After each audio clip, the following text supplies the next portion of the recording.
box and pan brake is essential to any fabrication shop. The Baileigh BB-5016F-DS really fits the bill.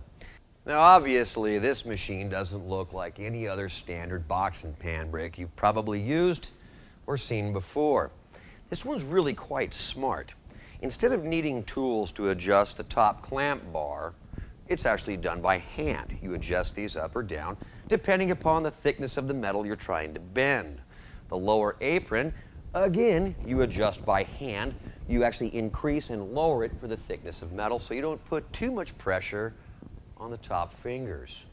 This machine is unique due to the upper and lower fingers that allow many different bending configurations, even a reverse bend. What's that? I'm glad you asked. I'm going to show you right now.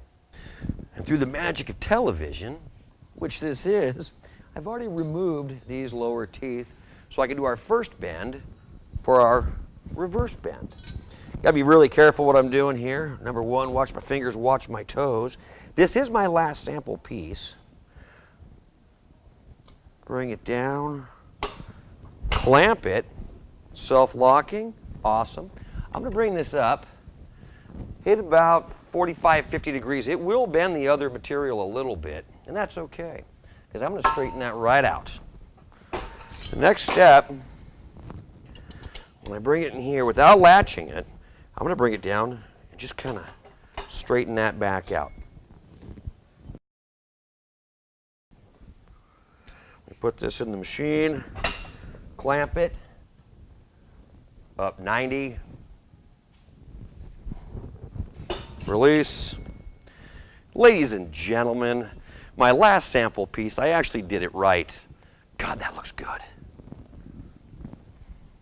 Now wait, there's even more TV magic. As you can see, I've replaced the lower fingers in the lower apron, and now I'm ready to bend my new piece of metal here.